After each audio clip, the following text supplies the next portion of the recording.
Welcome to the Fun Time program. I'm your host, Vivica Volt, and this is my co-host, John Andrew Fredrickson. And today we have a very special guest, Dr. Logan Levkoff. Welcome. Thank you for having me.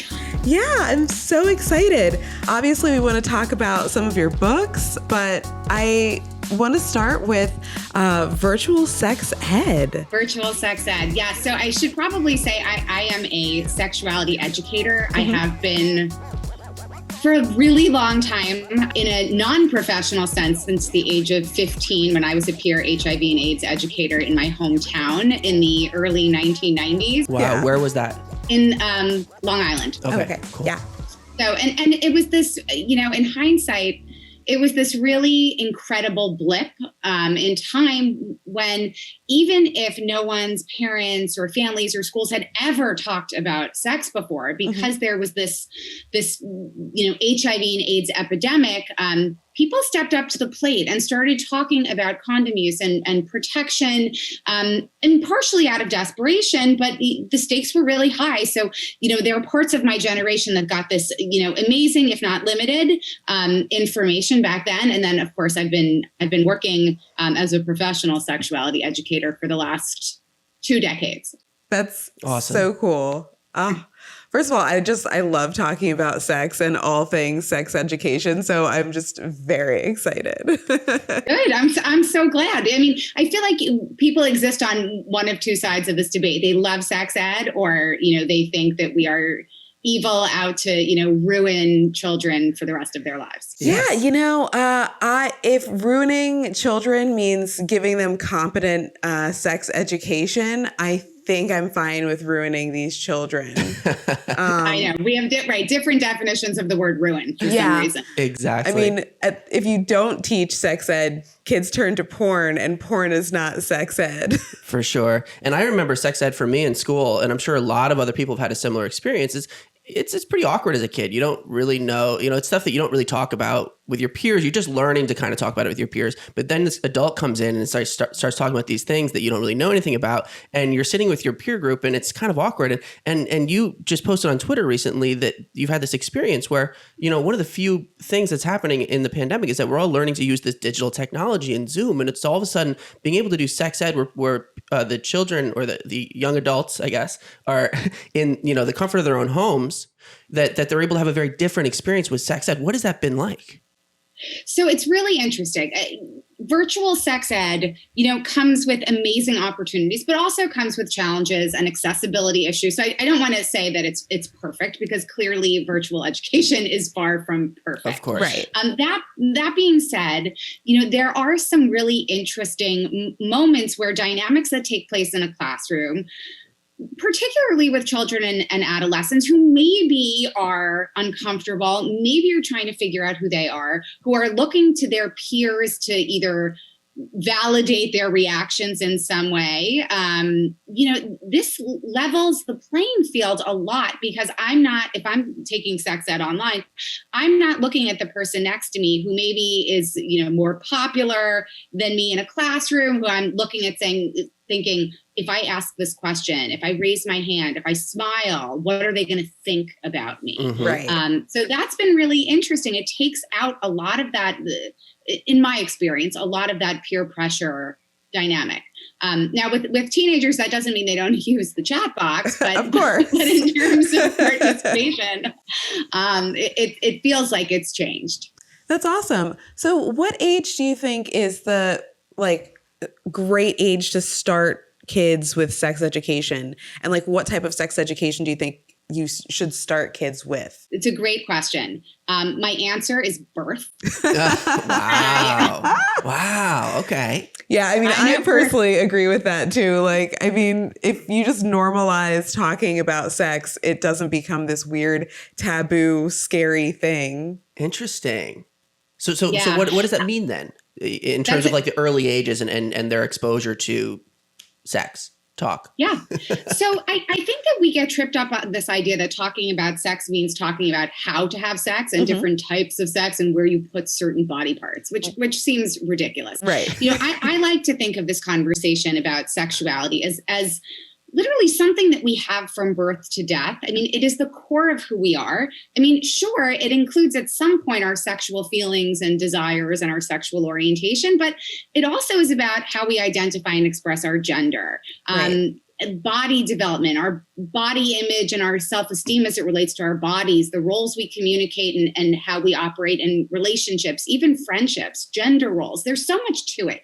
And if we stop looking at it as, you know, putting certain body parts in certain places, we start to realize that it's something that we're figuring out all of the time. So when I say sex ed begins at birth, and I say it acknowledging that I have teenagers of my own who have actually been the recipients of this sort of philosophy. You know, it's meant that we've always talked about correct terms for body parts. We always encourage them to look at lots of different types of families and family structures. We never hid how pregnancies could be created. We allowed them to play with toys and wear clothes and have hairstyles that were beyond what was expected of them. And I think that all of those things lay the groundwork for a really healthy sense of yourself and equally as important, respect for those who might be different than you. Yes. Yeah. That's so wonderful. Oh, I completely agree. I think that's such a great philosophy. And I come from a super repressed background. I was taught abstinence only sex education and still lost my virginity at 13. Whole ridiculous thing. So now as an adult, I'm like, yeah, no, if we just teach kids from like an early age, like, here's what you should expect. When I got to go visit my friend or my family down in Belize, I took a bunch of like the New York City free condoms that they give.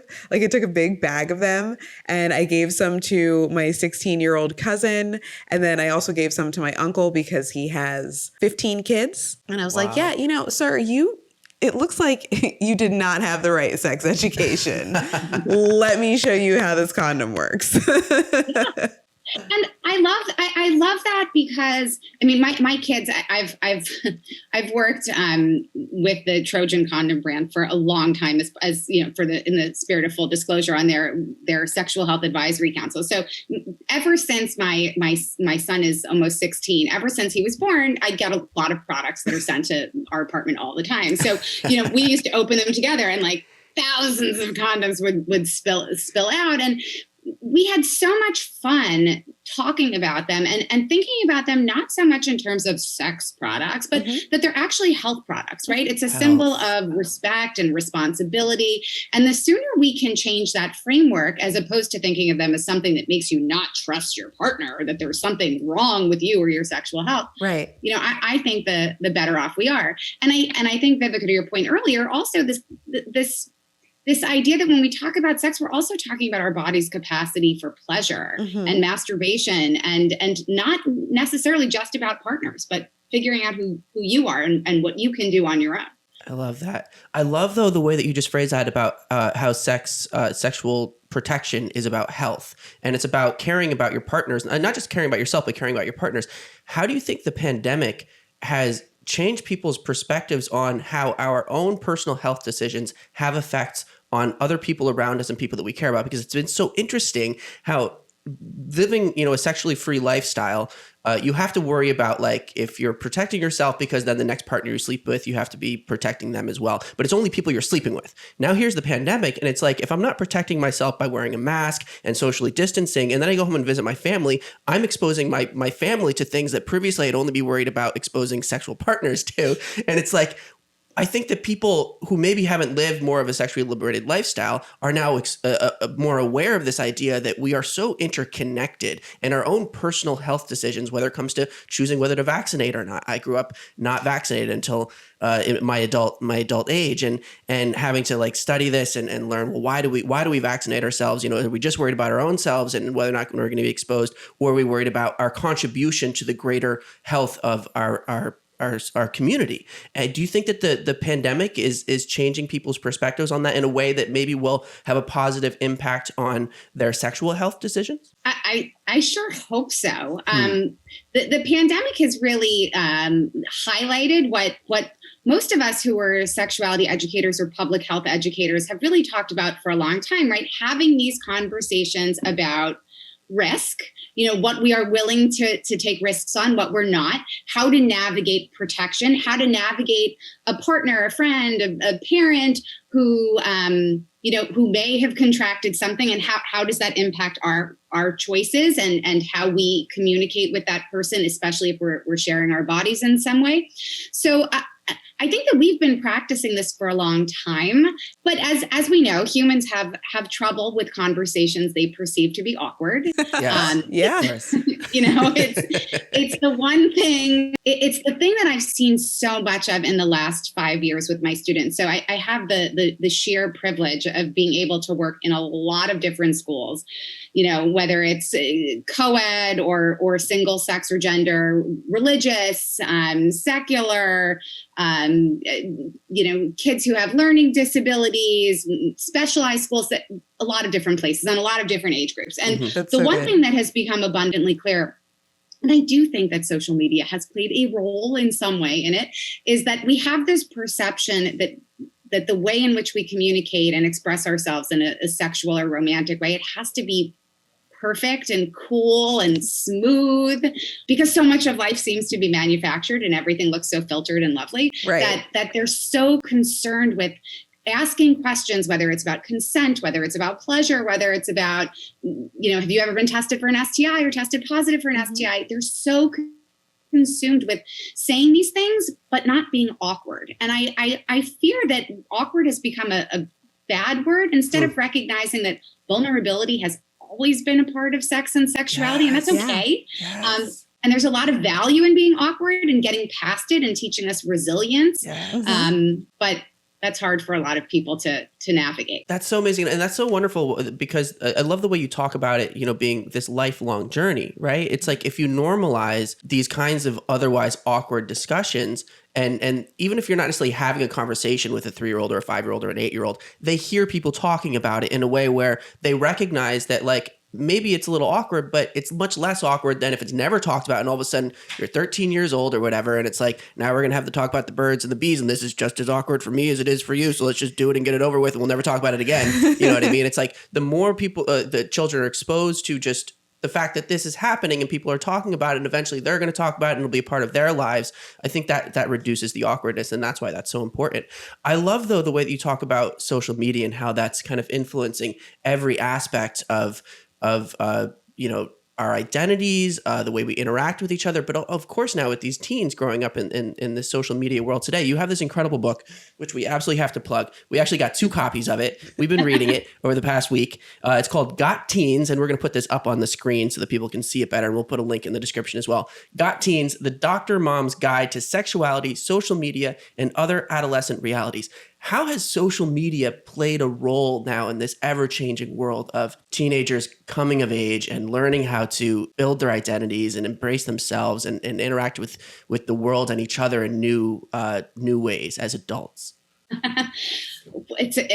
That's a huge question with not a simple answer. Which is why we have the book. and by the way, I don't know if one book can solve all those issues either, or answer all of those questions, because even when that book was written, it's a few years later, the landscape has changed, how people use social media, how people identify and express themselves, and the words that we use even to describe or identify gender have become so much more expansive. So I think there's constant evolution, but social media, depending on how we use it, and also depending on who we are when we engage with it, can be wonderful or really detrimental, quite frankly, in a lot of ways. I think that using social media to find a community that reflects who you are, to know that there are other people like you, is so incredibly powerful. I think back to growing up in the 80s and 90s, where there was none of that. And if your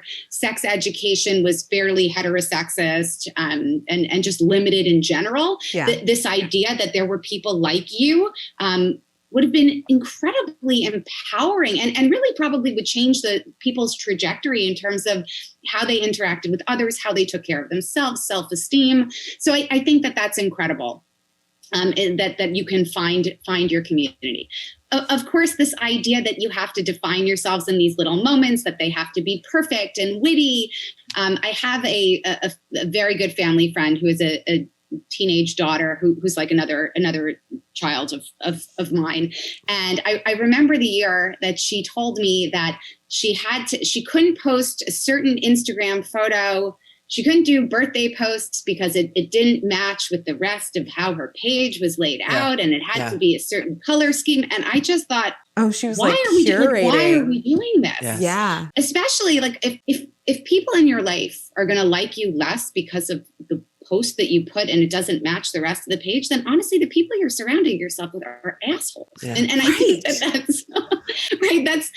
That's always been what I tell my kids. So I have an almost 16-year-old son, and I have my daughter is almost 12. And one of the things I always say is, my social media and for them too should be a way that you want to express and reflect yourself. It shouldn't be about how you're going to be validated by other people. Right. I post things to tell my own story so that I can look back and see my own narrative. Right. I mean, I really don't care about what anyone else has to say. Yeah, you're not doing it for the likes. But that's so hard as a teenager because you haven't yet developed your identity, and now kids are using social media to develop their identities, and it feels so important at that age that you get it right. Because if you get it wrong, you become an outcast. Or, our ideas of like screwing up at that age when it comes to identity in your peer group, it feels fatal, almost like your life will be over if you don't get it right. You know how it is when you're at that age. So it's like, I'm certainly not minimizing that, but I think that part of that,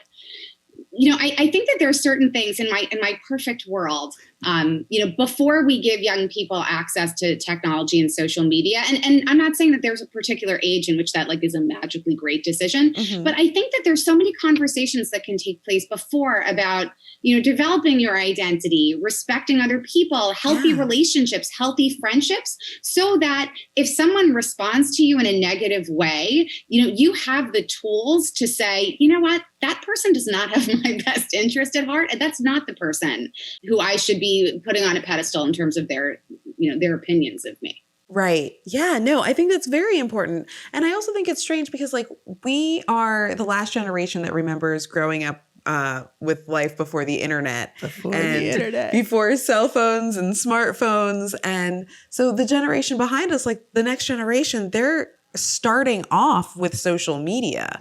Like I remember signing up for Facebook when it was just for college students. Yeah. And like now, like kids have Facebook when they're like, when they're 12. Born. When they're born, parents are creating accounts for them and then they inherit that account. And like, it's even crazier because you have like this weird privacy issue with parents putting photos of their kid. Like, obviously you want to share photos of your child like on social media, but at what point does it become a violation of consent? Because this is a person who has never been able to say, please don't put my photo out. I don't like that picture. I think that is such a critically important perspective. The conversation about technology and consent is a really important one. I mean, there's so much to unpack with the consent conversation. My brain is sort of spinning. I don't even know where to begin.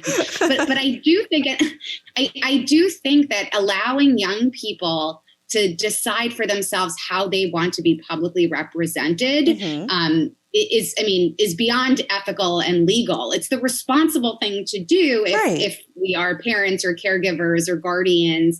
I always say, usually before I speak to groups, and I do a lot of parenting talks too, is that any story I share about my kids, I've gotten their consent in advance for sharing. And that is true. That's great. I will not post anything. I will not write anything about my children unless I have told them what I'm going to do, why I'm going to do it, and they have the opportunity to say sure or absolutely not. Right, so that they don't get embarrassed when they read any of your work later down the line, like, oh my God, I can't believe my mom posted this thing about me that's like now super public, and like there's no way for me to divorce this information from myself.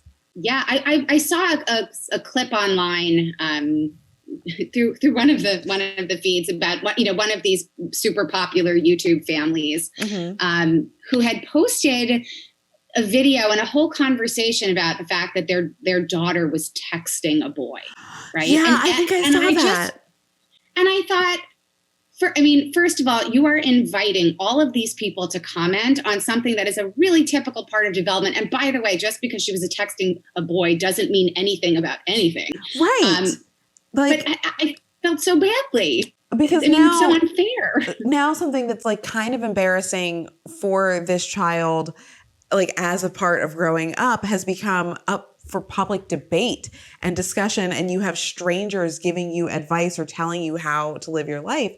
And it also is reinforcing this really weird narrative of toxic heteronormativity, where it's like, oh, you're texting a boy, obviously you're gonna like be trying to like hook up with this boy. And it's like, how do you even know I like boys? Like, did you even ask me that before I texted this kid? And if you did ask me, like, why are you putting it out on the internet, like what my sexuality is as a child? Like, this conversation, even now, this conversation around technology and how technology is like rapidly changing our experience with the world and how we interact with each other at such a rate that adults are still trying to figure out how we handle it and how we deal with it, and let alone, you know, what advice we can give to the younger generation and help them. We're all kind of reeling because not only is it changing fast, it's increasing at the speed that it's changing. And we're only now 10 years after the iPhone's been out, really having these conversations seriously in a way where we can try to like take stock of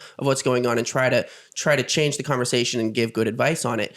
I almost wonder if we're in this weird like Wild West phase of like the beginning of sex ed, when people were first like, maybe we should teach children about sex. But sex was something that we knew about as humans and was inherent to our human experience and was something that was a part of us. Here's this new technology that's like coming in from the outside, and it, like, how do we keep up with the speed of change? And do we need like a technology education course for teenagers in the same way that we have a sex education course that talks to them about, you know, it's okay. Like all this advice that you're giving right now, this is advice that people need to hear. And I don't think that teenagers are getting it because even the adults in the room don't know what to say. Yeah, they don't. I mean, and I think you're right that this is the Wild West phase that because it's still new in the big picture. I went to college and we still had dial up and AOL and we used to sit and wait and for you to be able to log in. I remember using a fax machine to send messages. You could fax through your computer back then. Oh my God. And then it would print out on your printer. Yep. Clearly it's a long time ago, but everything is still so new. I think that developing technology skills and media literacy skills in general, and that, by the way, includes, pornography literacy as part of that conversation, is really important. And certainly what I do when I teach is we spend a lot of time talking about different messages, that media, that culture, that politics give us about sex and sexuality, and to really think about how those messages might be helpful or not, right? And how do they shape who we are? Mm-hmm. And sometimes they're positive and sometimes they are absolutely not. The interesting thing with technology, and I think it's the almost the double-edged sword of finding communities that are like you, is that especially when you're young, you're so desperately trying to figure out what your identity is. And once you have it, you feel so empowered by that. Mm-hmm. But as we know, people's individual trajectories, they don't always keep those labels, right? Sometimes we find ourselves in a different type of relationship, and all of a sudden we feel guilty about leaving that one community behind. Right. So, hopefully, in these discussions, we can also talk about the fluidity of a lot of identities, and that just because you are where you are in this moment, maybe you'll be there forever, but maybe you won't be. And that's not a judgment about you. That's just part of human existence. Yeah. That's so it's important. Just a change. So I do actually want to ask you, like, I'm very curious what your perspective is on ethical non-monogamy and how to introduce that to people of all ages, including like children. Yeah, it's a great question. My take on monogamy in general is that when people ask me, and they have many times, do I think that monogamy is the default setting for all human beings? My answer is absolutely not. I don't think it is. I don't think it ever has been. Right. I think it's the way a lot of people structure their lives because the way society has been constructed has made that easier. Mm-hmm. Right. that being said, I think that it's our responsibility to talk to people of all ages, quite frankly, about the different types of family structures that exist. And it's not always about, well, certainly not always heterosexual, right? But that it also doesn't exist in monogamy either. There's so many different family structures, and in the end, families are about love. Families aren't about how many people are in them, right? And it's clearly a super. I can't even think of the word I'm looking for, but it's. Our society here in the States is not necessarily how it is everywhere, or exactly how it always has been. It's not like universal. For all of its issues. So I do think it's important for people to recognize that there are always options to partnerships.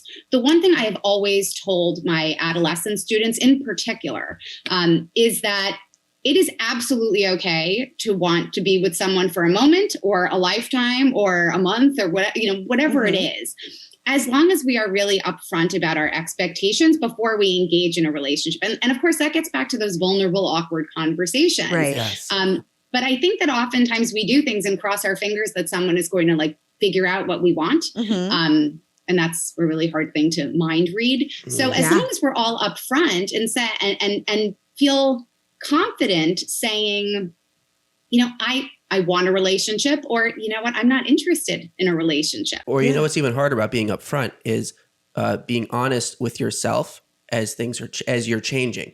So within a relationship, maybe your feelings are changing, or you want to try different things, and to then not just like do it on the side, but to actually be honest with yourself enough to be honest with your partner. Hey, this is how I'm feeling now, and it's okay that things are changing. And it can be really hard because you feel like you're hurting your partner, maybe. But it's more important to be upfront and honest. What was the word you used the other? Was it radical honesty? Was it radical candor? Radical candor. I love that. I love that. It's so important to really just expose yourself completely to somebody that you have developed an intimate relationship with, and be able to be candid with them when things are changing, because it's always better to be upfront than to just allow somebody to find out through other means, which is infinitely more hurtful. And that's part of the healthy and again, I'm going to use relationship in quotations. We can use little r. It doesn't have to be a capital R.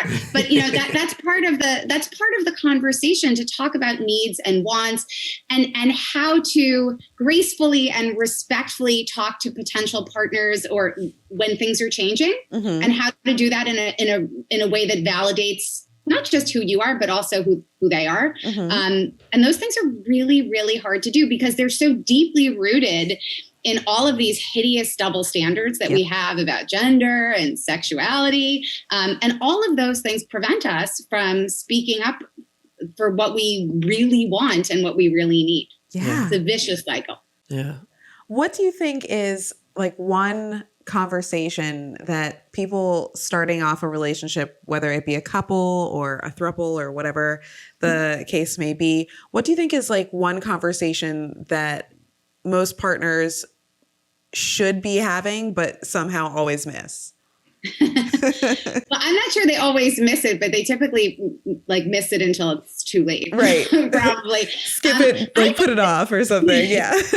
Deliberately ignore it. I think that probably a conversation about your personal deal breakers and non-negotiables. Yeah. We often assume that if we share certain values with someone that we're going to be on the same page with everything. Yeah. And oftentimes we're not. Now again, to the earlier point, figuring out your deal breakers and non-negotiables means you actually have to think about what those are and really ask the tough questions around those. But it is doable. And I think I think regardless of the type of relationship structure you have, we often don't do that. Right. And again, because no one is a mind reader, no one's going to figure out that this is my boundary on this issue unless I say it. Right. And there are always tactful ways of saying these things. And part of that is acknowledging that these conversations make us feel vulnerable. This is an uncomfortable conversation. I don't know how to bring this up, but I know that I care about you and I enjoy spending time with you. And I know this is important. So I'm going to push myself through it because it matters. Yeah. I'm forever preaching about having strong, healthy boundaries and stating those boundaries and like protecting those boundaries and reiterating those boundaries. And like the first sign of a not healthy relationship is when someone is either willing to compromise their boundaries or when they are demanding that you compromise yours. Yeah. And I'm like, oh yeah, oh no, my boundaries have been hard earned. Who are you? I spent years figuring this one out. And this is why it's so important to be able to develop a healthy relationship with these types of conversations with your children, with your peer group, with your friends, so that because we never, like you said, we don't necessarily always know what our boundaries are. And sometimes you learn in ways that aren't very helpful that, oh shoot, that really hurt me. And we don't always have the ability to talk to people about it and bounce those ideas off of somebody else and maybe get some feedback from an outside source. Like, you know what, it's totally fine that you're feeling this way and you should speak to your partner about it rather than just feeling like you should just, deal with it and I need to be good for them so that I can stay with them. If you don't have this kind of conversational relationship with other people in your peer circle, you're not going to be able to figure these things out for yourself until it's too late. And then they end up materializing in the relationship in a really negative way. So again, conversation it's just so important. Yeah, and I think that it's one of my light criticisms about the way we've historically taught about consent. Mm-hmm. We focused a lot on, again, historically, mm-hmm. on no means no. Instead of giving, yes, that's correct. Sure. Yeah. But there's also a piece of this, which is there's going to be a time where you want to say yes to something. Right. And how do you know when that is? And how do you know how to say yes in a world that's told you to say no for so long? Right. Right. Especially growing up in an abstinence only or an abstinence only until marriage school system, you're not taught those skills. Right. So being able to know when to say yes to something and how to say yes and how to validate that for yourself. But also this idea that conversations about consent and boundaries and desires are solely sexual, instead of really recognizing that we use the language and the scripts for consent all the time when we're young. May I go to the bathroom? May I watch TV? Yep. Do you want to hang out on Friday night? Whatever it is, that's all part of having these conversations. But we put so much pressure on it. Yes. That we forget that we do this all the time, and we learn to manage our feelings and our expectations. And sometimes we're delighted by someone's response. Sometimes we're not, and we're sad or frustrated or angry, and that sucks. But guess what? That's part of growing up. That's healthy conversation, and that's healthy relationship. Yeah. Yeah, very much so. Awesome. So you wrote a whole book about how to get your wife to have good sex with you. Yes. Like, I think this is a great, how to get your wife to have sex with you. A good in bed guide. That's so great. Tell us about writing that book. What led to that coming about? So that's a really good question. So a friend of mine is Dr. Ian Kerner, who wrote She Comes First. Mm-hmm. He is How's that spelled? Should I ask? I think I saw an interview where the two of you were talking about both of your books together. Yes, talking about this. So he had created. He is now a sex and marital therapist, but he was working a lot in the sex and media and writing space, and he's terrific. And he had created this company called Good in Bed, and was writing these digital guides. And we'd been friends for a long time, and we're constantly doing the media circuit together. The two of us would show up on TV shows and offer, different perspectives. And he said to me, do you want to write a digital guide called How to Get Your Wife to Have Sex with You? And I laughed out loud because it's so very particular. It's for a very particular audience. Right. I'm not pretending that it's, inclusive of all relationships and identities. Right. It was a very targeted guide. And I have to say it was fun to write because it was a tongue-in-cheek, very personal, candid look at some of the challenges that emerge in long-term heterosexual sexual relationships, mm-hmm. and also taking into account that there are things that we can blame on partners, but there's a lot that we can acknowledge that we bring to the table that make things slightly complicated. So it was definitely fun to write. You should know that if you saw the interview, right before the guide went live. I'm married. I've been married for 20 years. Wow, congratulations. That's amazing. Thank you. 20 years and through a pandemic too. So I'm just going to say that's just impressive because this pandemic has actually been another decade. So you've actually been married for 30 years. Amazing. So I'm going to let him know. That counts too. So, I remember right before it went live, and I have to say he is an amazing partner, and is, it's not always easy being partnered for this long a period of time to the person who talks about sex for a living. Right. It comes with a lot of stuff. And he's handled it very, very gracefully. But I remember when the book was about to go live, he hadn't read it. And I said, I feel like a first person look at marital sex is probably something that you're going to want to read before it goes live. And he said to me, I will read it. But just so you know, if it does not work for me, I'm going to call the Today Show and tell them that you're a liar. And I said, okay. And the good news is he has not called the Today Show ever. Yes. Well, that's a glowing review right there. That should be on the book cover. My husband did not. My husband read the guide and it worked. That's wonderful. So what do you think constitutes good sex? When you're talking about like a guide to good sex, what do you think constitutes good sex for people to aspire to? Ooh. What constitutes good sex? I mean, you think I should have just an answer ready to go, but there's so much to it. I think that part of good sex really just starts with recognizing who you are and what you want. I mean, we're so quick to rely on a partner to determine whether or not sex of any kind is good or not. Mm-hmm.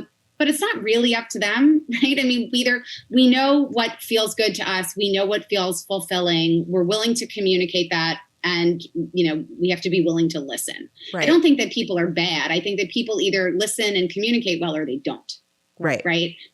Some people are selfish. Other people are not. If you are partnered with the selfish ones, it's probably time to get out.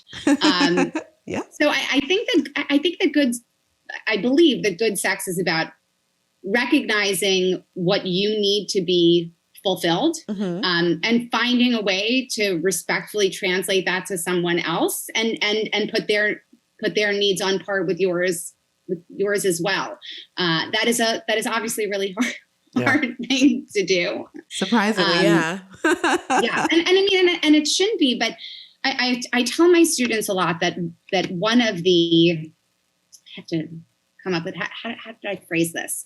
I've said to them something like the information, particularly about sexual pleasure for people who have vulvas and vaginas, is so limited, often incorrect. Yeah.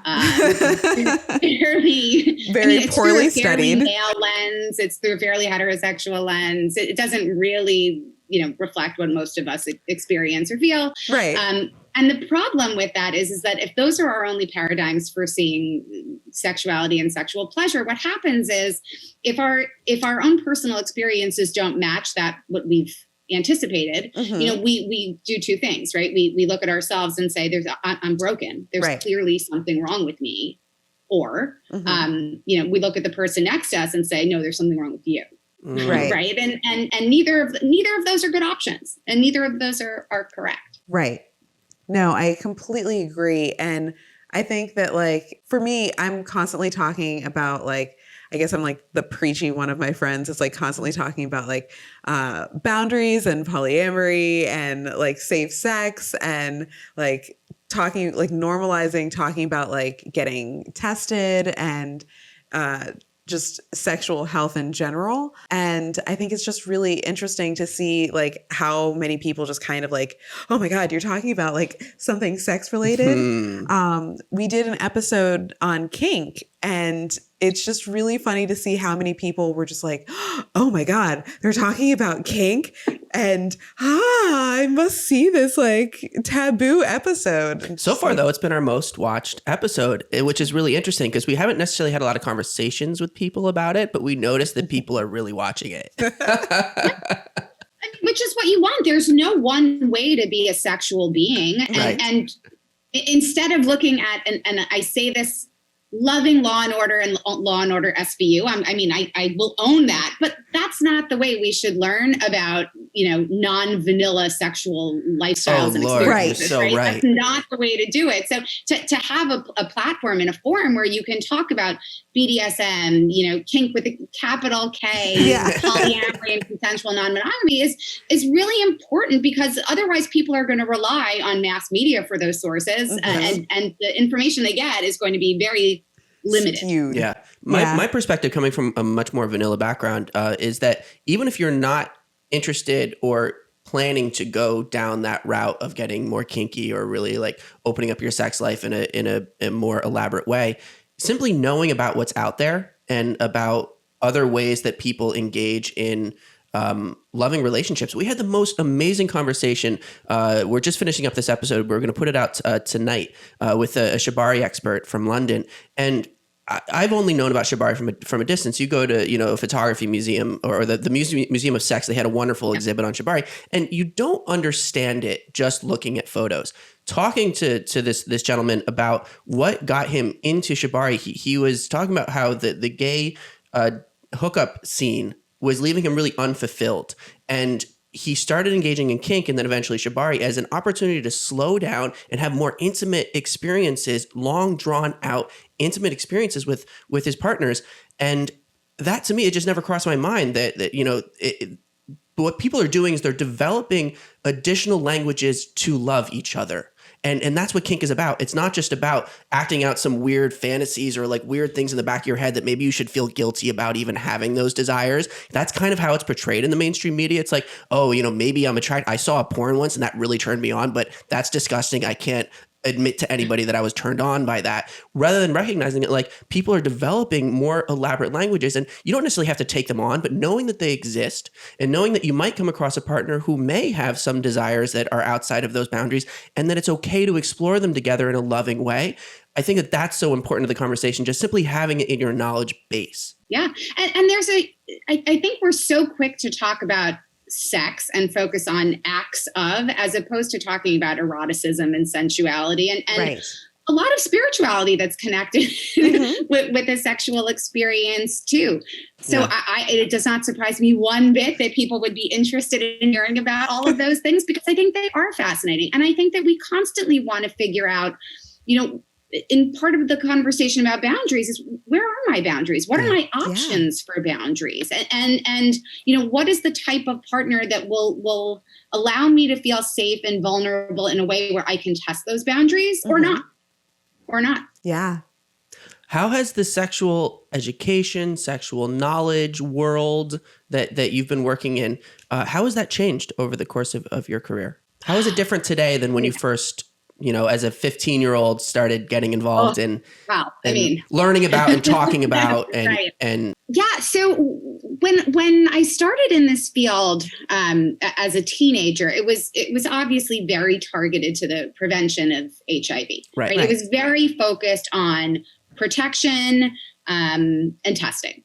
Right. Which, by the way, is still an important part of conversations in the world of sexuality education. Absolutely. I think in a really beautiful way, we focus, for those of us who teach sexuality education, and I am certainly one of many, and there are lots of people from a variety of backgrounds and perspectives who also do this really beautifully.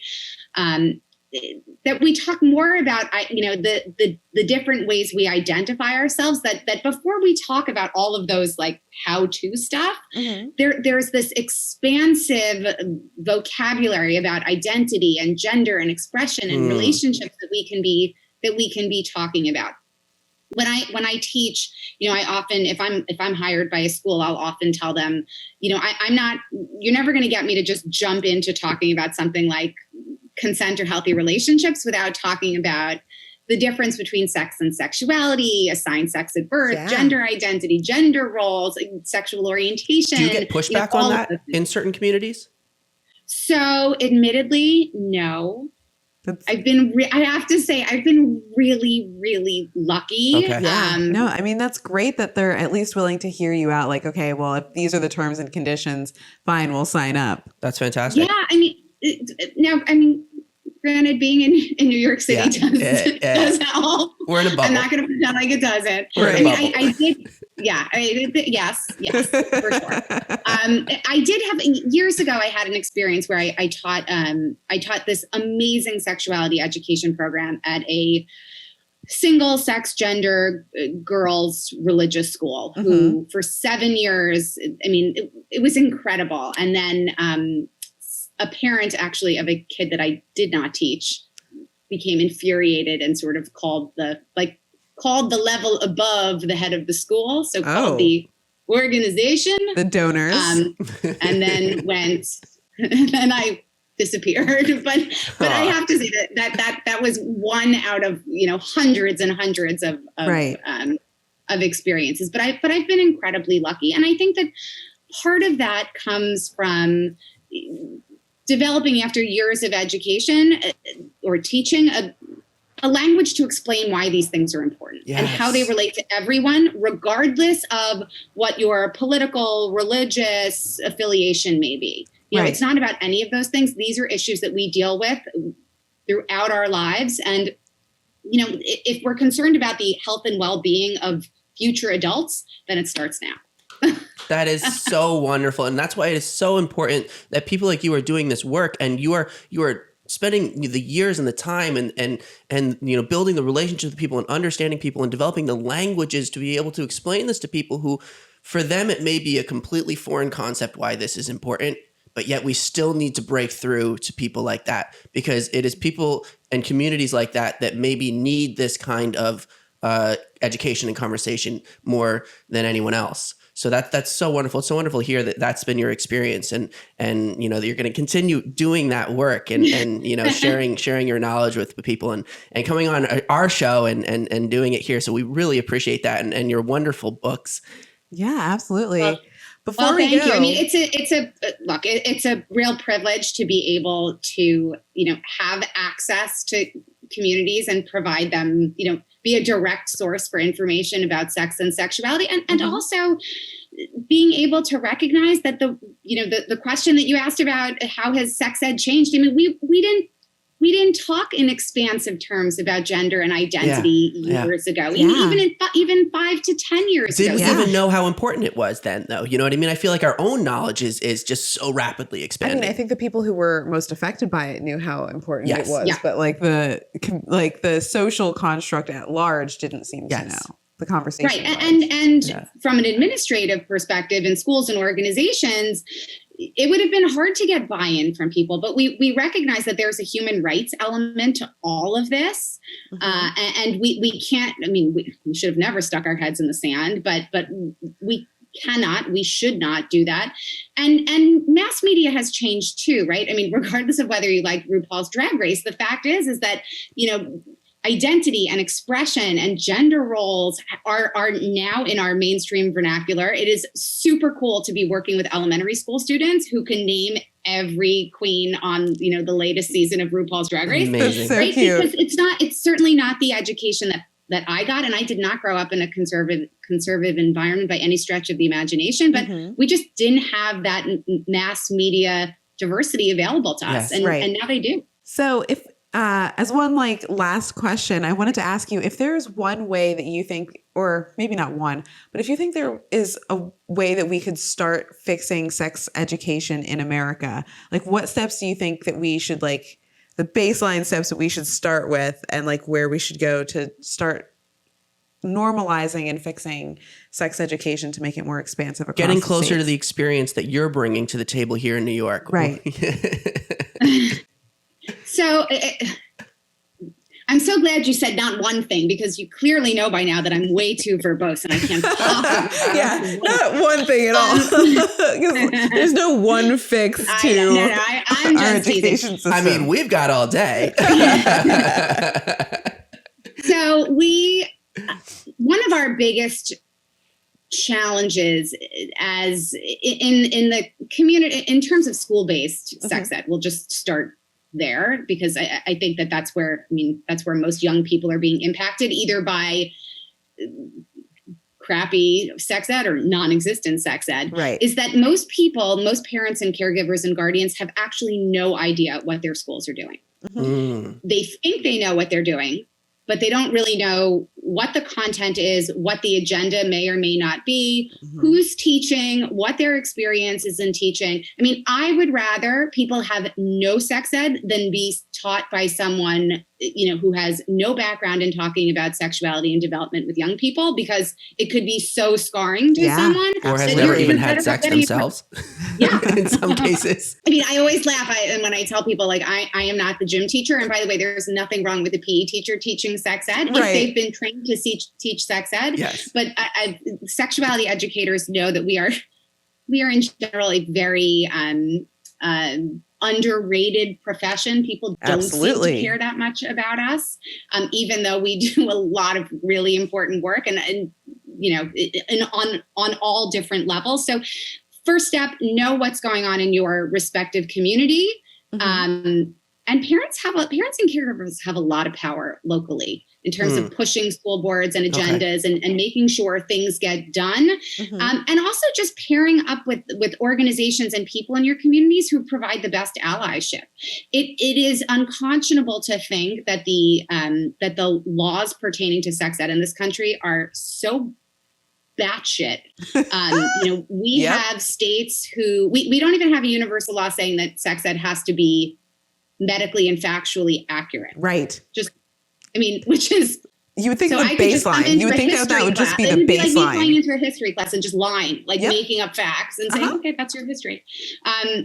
But equally as bad, it's about bodies, right? It's about bodies and identity. And now I'm going to lie about it. So we have that, which is a problem. And then of course there's no universal strategy for teaching sex ed, even though there are incredible organizations and lobbyists looking to provide comprehensive sexuality education across the board. But we still have programs that are fundamentally, abstinence only focused, super heterosexist, have these grotesque racist underpinnings to them, just homophobic, transphobic, the work.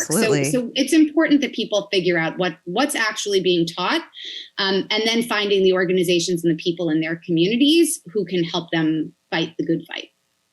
Do you have examples of who those organizations would be? Yeah. So off the top of my head, Advocates for Youth is an amazing organization. They are DC based. They have incredible youth activists, but they also have a lot of people working to help school boards, help empower students and parents to get the education that they need. So that's just one off the top of my head. And they have amazing resources on their websites. And they actually also have something called amaze.org, which is it's a site full of these amazing short form sex ed videos for people of all ages about, everything, including not just gender identity and healthy relationships and condoms, but virginity and what virginity is really about, what it means to have an abortion, emergency contraception, some really awesome videos. That's amazing. Great. Masturbation. And again, you could check them out. They can always supplement the information people are giving at home or at schools too. If a parent wanted to just Google some generic terms to be able to find organizations like this in their local community, what terms should they be Googling? So I would say Advocates for Youth would definitely be the first source, and to go from there, because there's a lot of information that will steer people to local areas. SIECUS is another one, SIECUS, which stands for the Sexuality Information and Education Council of the United States. Awesome. And both of those sources have lots of information and strategies for how to get what you need out of your sex ed program. Amazing. Oh my God. Perfect. Well, this has been such a fantastic conversation. I feel like I could just talk to you for hours about I still have so many questions. We could have done this for 3 hours. We are getting overrun in New York City by the storm of the decade, they say. You have children to pick up from school, I'm sure. So we thank you so much for taking the time on this snowy Wednesday in December to chat with us. And we'll have to do this again sometime, because next time after pandemic, we're going to get you here in the studio so we can do this in person. Amazing. Would love to. Thank you so much for having me. Twitter can be a cesspool for a lot of things, but clearly some good things come from There it. is so much magic on Absolutely. Twitter, and that, we're so thankful again that you're able to take the time to come in and talk to us. And we will be following your work and plugging your work and retweeting your work on Twitter as well. And we'll be linking everything in the description for the show so that people can check out your books, check out your Twitter, and all of these wonderful resources that we've been talking about. So thank you again, Dr. Levkoff. Well, thank you. Have a wonderful rest of your day. Enjoy. Be safe and well and Thank survive the last you. few months of the pandemic. We're almost there. I know there's a light at the end of this tunnel. I can't wait. Although I have to wear pants again, so I mean that's going to be a problem. I don't know about that. I don't know. No All right, part. thanks Take again. care. Thanks again. Ciao. Bye. Bye. Thanks for checking out this clip from our show. To watch more clips or full episodes, click on our profile below. If you want to stay up to date on all of our new episodes and videos, click subscribe. And if you have any ideas for future guests or topics that you would like to see us cover on the show, Leave us a message in the comments or connect with us on any of our social media channels at Funtime Program. or on our website at funtimeprogram.com. We'll see you in the next one. Bye-bye.